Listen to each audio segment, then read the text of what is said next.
Saudara-saudara jemaat, semua kita yang mengasihi Allah dan dikasihi oleh Allah dalam Yesus Kristus. Kitab 1 Samuel ini mau berbicara tentang bagaimana Allah memilih raja yang pertama di Israel kuno pada waktu itu. 2 abad Israel hidup sebagai kumpulan dari 12 suku bangsa, meskipun kesetiaannya tidak terlalu erat. Mereka dipimpin oleh pemimpin-pemimpin yang pada waktu itu disebut hakim-hakim, yang diangkat oleh Allah ketika Israel mengalami kesukaran dan penderitaan. Samuel sebagai hakim terakhir harus berunding dengan Allah. Mengapa harus berunding dengan Allah? Sebab bangsa Israel itu sendiri mendesak supaya kalau boleh seorang raja diberikan kepada mereka sama seperti bangsa-bangsa lain. Mereka tidak mau raja itu hakim-hakim lagi. Mereka ingin punya raja seperti bangsa-bangsa lain. Tapi ada pandangan kalau perlu raja berarti melawan kepercayaan Israel kuno. Karena Israel kuno itu mengakui Allah sebagai raja juga. Tapi kalau mereka tampil dengan ingin memilih raja seperti kerajaan-kerajaan yang ada di sekitarnya, wah ini nanti dulu timbul masalah nanti. Walaupun memang enggan, tetapi Allah pada akhirnya menyetujui dan membiarkan bangsa Israel itu memiliki seorang raja.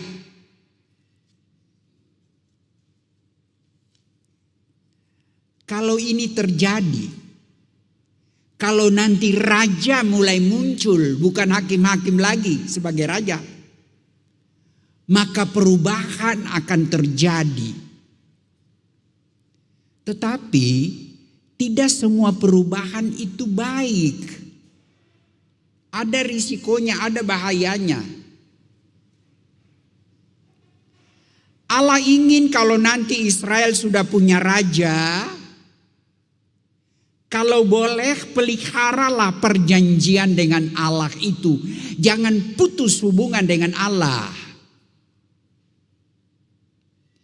Kalau boleh tetap setia dan taat kepada Tuhan. Itu amanat dalam kitab Kejadian. Kalau nanti kita baca Kejadian 17 ayat 7 sampai 9. Diajarkan untuk kesetiaan. Tetap setia dan taat kepada Tuhan. Mengapa? Kalau punya raja, bisa terjadi kelemahan rohani. Karena apa? Karena merasa diri hebat, merasa diri besar, bisa memerintah, dan merasa makmur.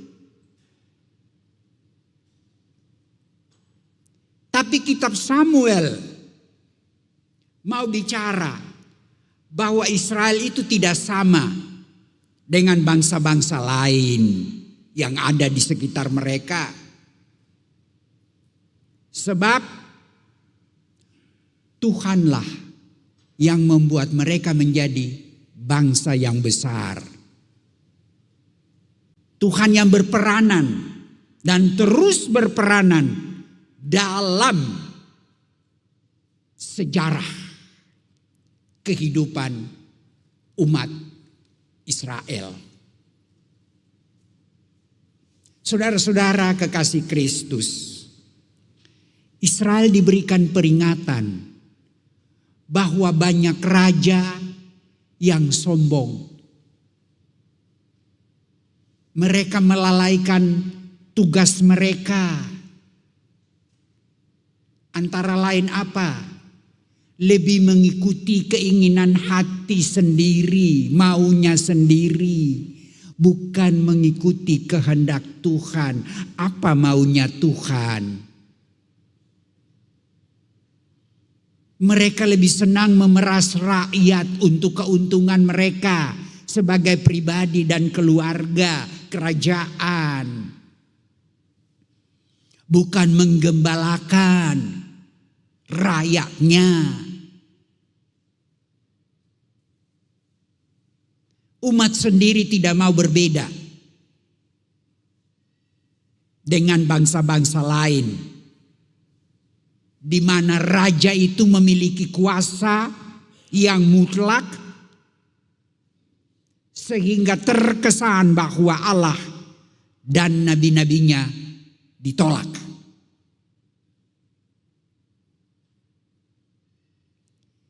Ini adalah sikap rohani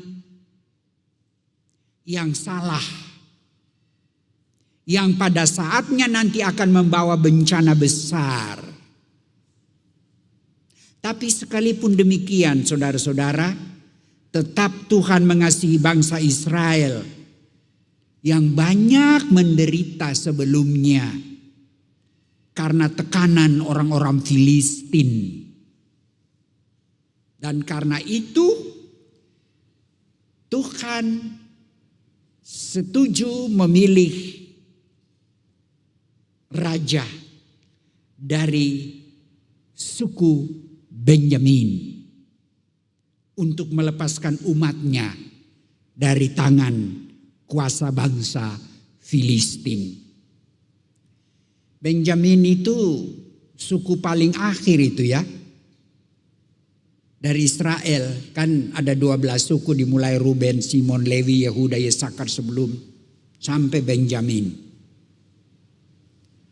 Dan Saul adalah raja pertama.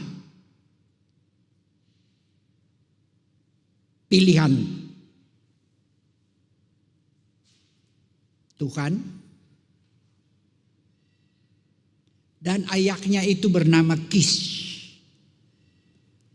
dari suku Benjamin. Suku Benjamin ini saudara-saudara, suku yang paling kuat. Sekalipun adik bungsu, tapi mereka paling hebat. Mereka kuat sekali. Karena keterampilan, keberanian dalam berperang. Kis, bapak dari Saul, juga dia seorang yang kaya karena punya banyak keledai. Keledai itu transportasi pada waktu itu untuk penumpang-penumpang. Karena dulu belum ada sepeda motor, sepeda juga belum ada. Tapi salah satu yang istimewa dari Saul ini apa? Alkitab memberitakan bahwa Saul itu elok. Elok parasnya, gagah orangnya, lebih tinggi dari semua orang sebangsanya. Mulai dari batang lehernya sampai ke itu tuh, aduh, tinggi sekali dia. Bahkan dia hebat secara fisik, sehingga disebut dia elok. Kalau kamus bahasa Indonesia bilang elok itu apa? Cantik, gagah, perkasa, itu semua masuk dalam pengertian elok. Dan dia lebih tinggi dari semua orang sebangsanya. Bahkan dia memiliki nilai plus karena berlatar belakang militer. Jadi wah, luar biasa. Dalam 1 Samuel 14 kita baca itu tentang latar belakang dari kemiliterannya. Nah saudara-saudara, sebagai seorang yang elok, tinggi, tapi ini tidak menjamin bahwa hatinya juga elok. Rohaninya elok. Karena permasalahan sekarang yang muncul dari Saul, yaitu dia elok secara jasmani, tetapi rohaninya tidak elok.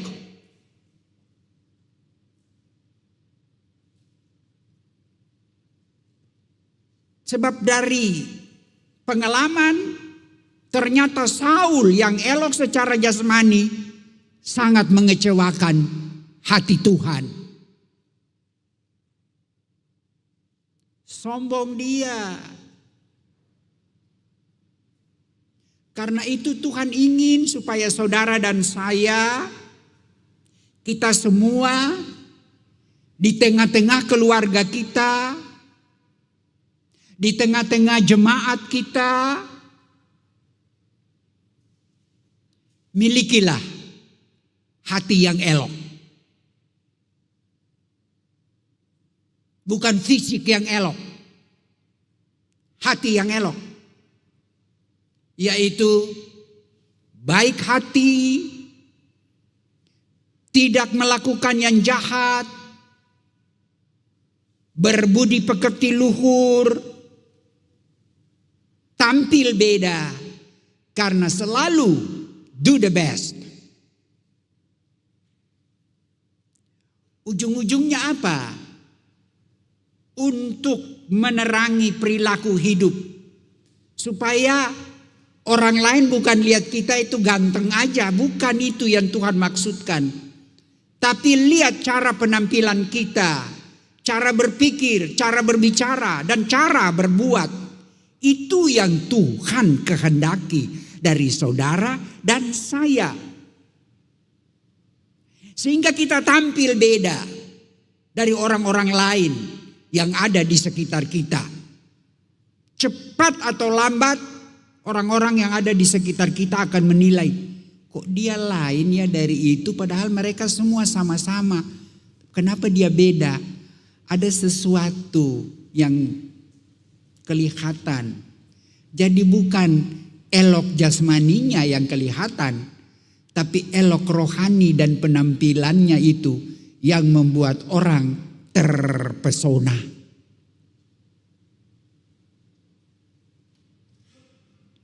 Keelokan dari hati merupakan panggilan dari Tuhan untuk berbuat baik, berpikir baik, bicara baik, dan berbuat yang baik. Jangan sampai terputus-putus satu dengan yang lain. Kalau orang yang elok secara jasmani, berpikirnya A, bicaranya B, berbuatnya C. Beda. Tapi elok secara rohani menurut Tuhan. Kalau kita berpikir A, bicaranya juga A, dan berbuatnya juga A. Itu yang penting. Kita diminta bukan untuk memiliki keelokan dari Saul, bukan. Tapi keelokan dari Sang Kristus. Itu yang penting untuk saudara dan saya, keluarga kita, persekutuan kita, lingkungan kita. Pola hidup Kristus dan keelokannya harus menjadi contoh buat kita semua. Keelokan Kristus itu terpancar dari hatinya.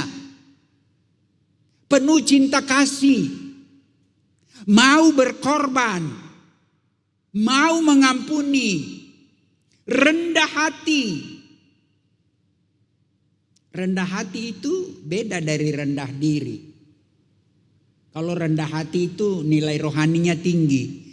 Kalau rendah diri itu apa? Minderwaardigheid kompleks. itu secara psikologis itu tidak bagus. Rendah hati itulah yang Tuhan minta. Keelokan Kristus itu terpancar dari hatinya yang penuh cinta kasih. Dia mau berkorban, dia mau mengampuni, sehingga dia disebut Raja segala raja, King of Kings, dan Sang Juru Selamat. Itulah sebabnya Kristuslah yang menjadi penentu performa. Nah, ini kan kita punya judul khotbah, penentu performa. Performa itu apa? Penampilan kita itu. Kita bukan harus tampil seperti Saul. Saul memang hebat, dia tinggi, bagus. Tapi mengecewakan Tuhan. Karena itu Tuhan tidak memakai dia sebagai model. Tapi Sang Kristus menjadi penentu performa penampilan kita, saudara dan saya. Bukan Saul yang